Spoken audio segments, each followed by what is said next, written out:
नमस्कार, स्वागत है आपका अजीत अंजुम जी के यूट्यूब चैनल पर। मैं हूं अशोक वानखड़े। 5 राज्यों के चुनाव, एक पहला फेज़ का वोटिंग खत्म, जिसमें मिज़ोरम और छत्तीसगढ़ के कुछ क्षेत्र में यानी 20 कॉन्स्टिट्यूएंसीज़ में मतदान हुआ। उसके बाद कल 17 तारीख को दूसरा है फेज़। उसमें और कुछ कॉन्स्टिट्यूएंसीज़ होगी, मध्य प्रदेश की और छत्तीसगढ़ की। मध्य प्रदेश पूरा होगा, छत्तीसगढ़ होगा। राजस्थान, तेलंगाना अभी समय है, लेकिन चुनाव का प्रचार बहुत जोरों पे है और इसी जोर-शोर के साथ भाषा का स्तर इतना नीचे गिर चुका है कि अब विरोधी पार्टियों को फांसी देने तक की बात होने लगी। अक्सर अच्छे स्वस्थ लोकतंत्र में जहां अच्छी कंपटीशन हो, वहां हर राजनीतिक दल पिछले सरकार की विफलताएं और अपना आने वाले 5 साल के लिए रोड मैप पेश करती है।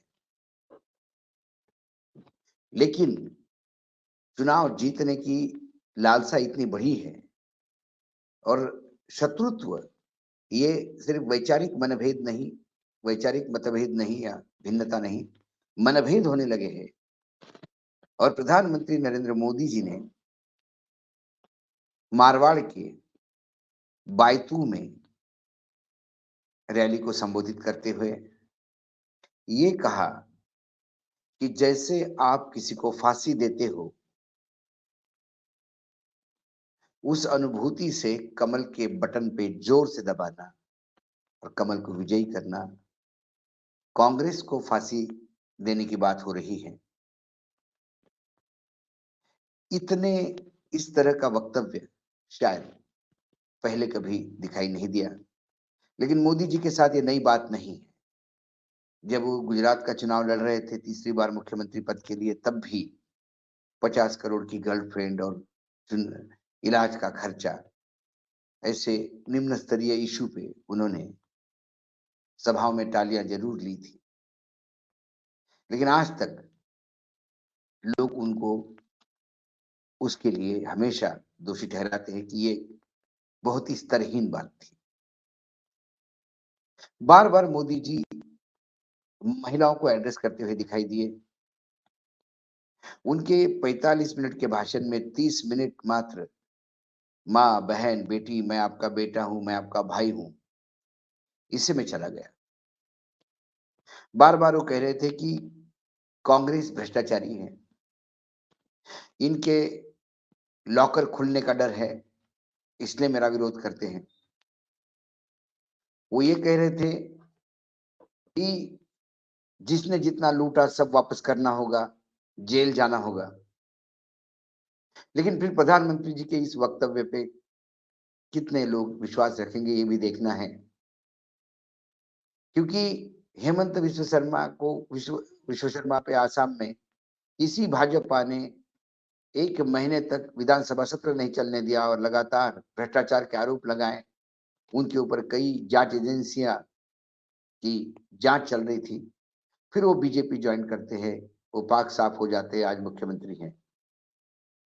अजित पवार ने 17,000 करोड़ रुपए लूटे, वो वापस दिलवाने थे महाराष्ट्र को। वो तो मोदी जी वापस नहीं दिलवा पाए, लेकिन अजित पवार को उप मुख्यमंत्री जरूर उन्होंने अपनी सरकार में बनवाया। नारायण राणे मुख्यमंत्री थे, उन पे बहुत आरोप लगे, उन्हीं के पार्टी के लोगों ने, देवेंद्र फडणवीस, किरीट सोमैया ने डॉक्यूमेंट के डॉक्यूमेंट दिए। वो पैसा महाराष्ट्र की जनता को वापस करना होगा, लेकिन नारायण राणे कैबिनेट में मंत्री है, छगन भुजबल, ऐसे कई राज्यों में, बंगाल में कई लोग हैं ऐसे, मध्य प्रदेश में है ऐसे। और एक सिस्टम हो गई है, भ्रष्टाचार करिए, पकड़े गए तो बीजेपी की सदस्यता लीजिए, आपका पैसा भी बचता है और आप भी बचते हैं। कौन से राजस्थान के भ्रष्टाचार का ये पैसा वापस करेंगे? यदि वो भ्रष्टाचारी बीजेपी में चले जाए तो क्या गारंटी? पूरे समय वो महिला सुरक्षा, महिला के लिए मैं आपका भाई हूं, और महिलाओं का अपमान होता है, महिलाओं के साथ अत्याचार होता है राजस्थान में। एक महिला नेत्री वर्तमान में भाजपा में जो जमीन से जिसकी ताकत है वो है वसुंधरा राजे। बाकी कई महिलाएं नेता हैं भाजपा में, मंत्री भी है कैबिनेट में, लेकिन वो पैराट्रूपर है। संगठन में जिसकी ताकत है, जनमानस में जिसकी ताकत है, वो वसुंधरा राजे है।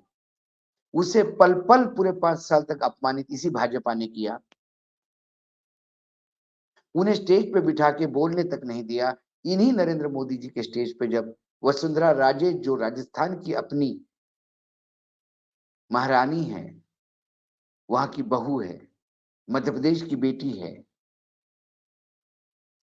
जाटों की महारानी है, गुर्जरों के साथ संबंध है, उस वसुंधरा को आज भी अपमानित किया जाता है। और फिर राजस्थान में महिलाओं की इज्जत की बात होती है। और सबसे हास्यास्पद है कन्हैयालाल हत्याकांड। उन्होंने कन्हैयालाल हत्याकांड पे राजस्थान में ये कह के फ्रंट खोला। योगी आदित्यनाथ ने कन्हैया का जिक्र किया, प्रधानमंत्री भी बार बार जिक्र करते हैं। 16.5 महीने पहले 28 जून 2022 को कन्हैयालाल एक टेलर था, उसके शॉप में घुस के कुछ लोगों ने उनकी गला रेत की हत्या कर दी। बाद में वो वीडियो रिलीज किया और तुरंत राजस्थान पुलिस एक्शन में आई, लोगों को अरेस्ट किया। उसमें 2 पाकिस्तान के और 9 उदयपुर के यानी भारतीय आरोपी अरेस्ट भी हुए। बाद में एनआईए, नेशनल इन्वेस्टिगेशन एजेंसी ने एक केस टेक ओवर किया। फास्ट कोर्ट में चार्जशीट फाइल हुई है, 160 गवाह हैं, केस चल रहा है।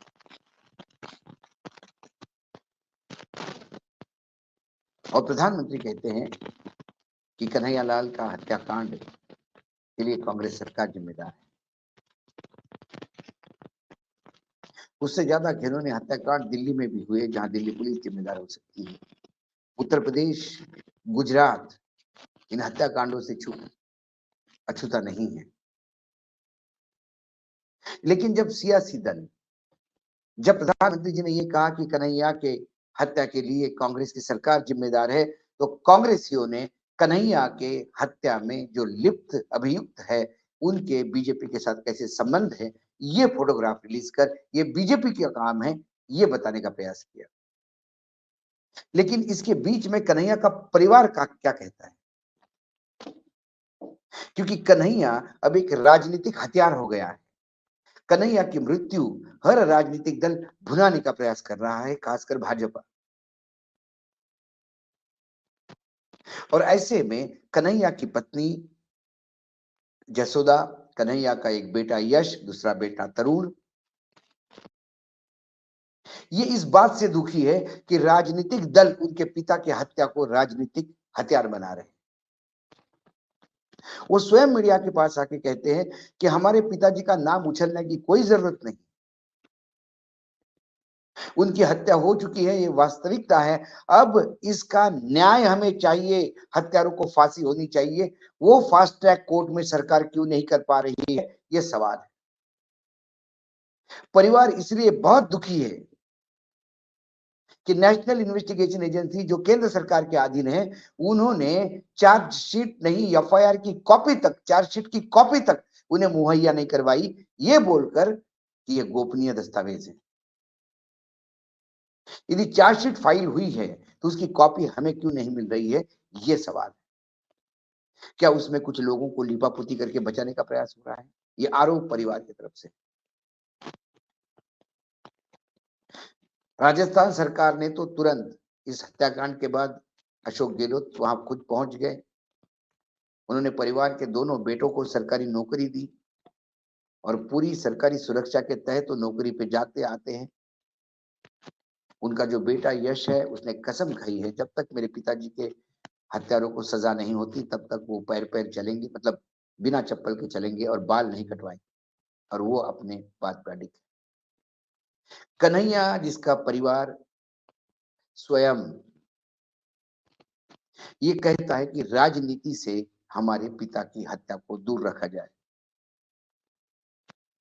लेकिन कन्हैया की हत्या को यदि राजनीतिक हथियारी बनाना है तो प्रधानमंत्री जी को इस परिवार से क्या लेना देना।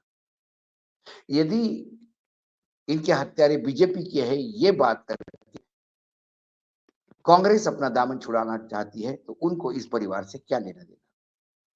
सवाल यह है कि केंद्र के अधीन एनआईए है, उन्होंने अभी तक इनको चार्जशीट की कॉपी क्यों नहीं दी? क्या कारण है कि जिनके यहाँ हत्या हुई, जिनके पिता की हत्या के उपलक्ष्य में इतनी सारी बातें कही जा रही हैं, या उनके पिता की हत्या को लेके उपलक्ष्य गलत शब्द होगा, उसके पिता के लेकर, हत्या को लेकर इतनी सारी बातें, आरोप प्रत्यारोप हो रहे हैं, उसके परिवार के साथ ये अन्याय क्यों? 4 दिन तो राजनीतिक रोटियां सेकने के लिए कई नेता उनके पास आ गए, लेकिन आज कोई उनका सुध लेने को तैयार नहीं है। वो एक जगह से दूसरी जगह चक्कर काट रहे हैं और एनआईए के अधिकारी उन्हें फुटबॉल समझ के इधर से उधर भेज रहे हैं। इस चुनाव में उनका होगा, फिर लोकसभा चुनाव में फिर कन्हैया लाल का जिक्र होगा। उसके बीच कन्हैया का परिवार पे क्या गुजरती है, इसके लिए कोई देखने को तैयार नहीं है। यह वर्तमान राजनीति का हमारे घिनौना चेहरा है, जिसमें सभी राजनीतिक दल इन्वॉल्व है, और दुर्भाग्य है कि देश के प्रधानमंत्री भी इससे अछूते थे।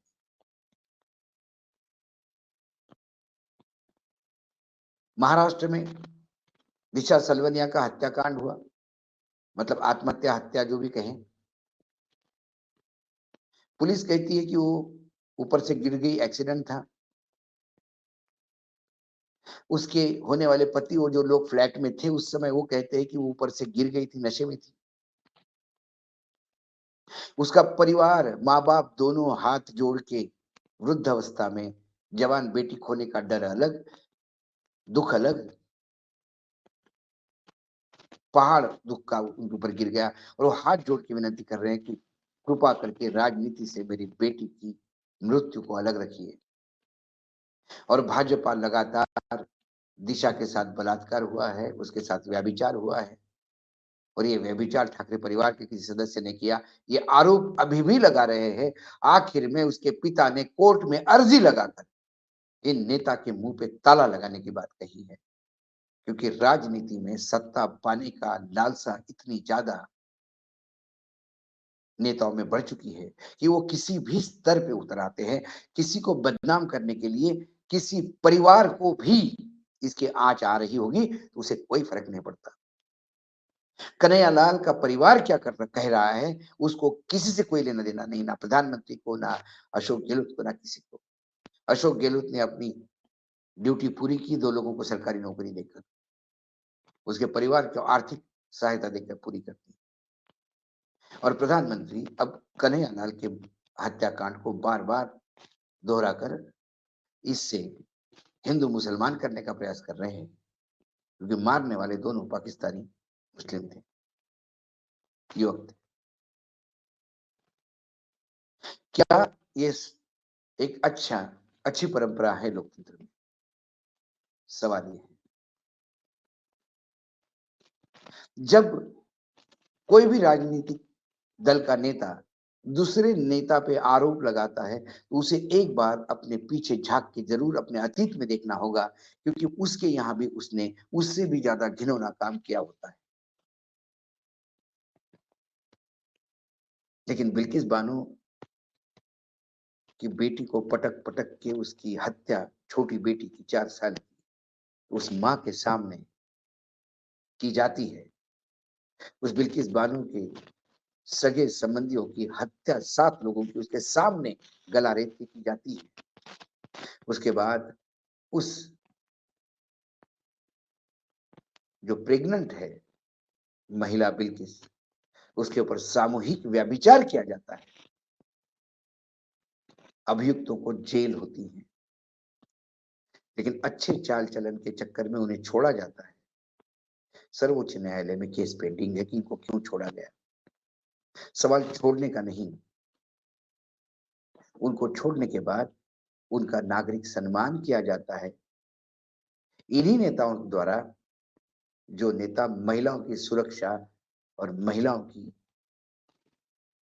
भलाई की कस्में खाते हुए वोट मांगते हैं। ये हमारी राजनीति का घिनौना चेहरा है। ये उसी राज्य में हुआ जहां डबल इंजन की सरकार थी। तो महिला शक्ति वंदन अधिनियम 2023 क्या महिलाओं को सशक्त करेगा? कि एक दूर की कौड़ी है या लॉलीपॉप देके आधी आबादी को खुश करने का प्रयास है? महिला शक्ति वंदन अधिनियम 2023 जब लागू होगा तब लागू। क्या वसुंधरा राजे को महिला होने के नाते मुख्यमंत्री का चेहरा घोषित करने की हिम्मत बीजेपी कर सकता है? सवाल ये है। लेकिन चुनावी है, चुनावी वादे, और अमित शाह जी ने पहले भी कहा था कि चुनावी चुनावी वादे ये वादे नहीं जुमले होते हैं। तो अब जनता ने भी इसको जुमलों की तरह देखना चाहिए, कम से कम ऐसा हमको लगता है। आज इतना ही, कल फिर आता हूं किसी विषय के साथ। तब तक के लिए नमस्कार। देखते रहिएगा अजीत अंजुम जी का यूट्यूब चैनल।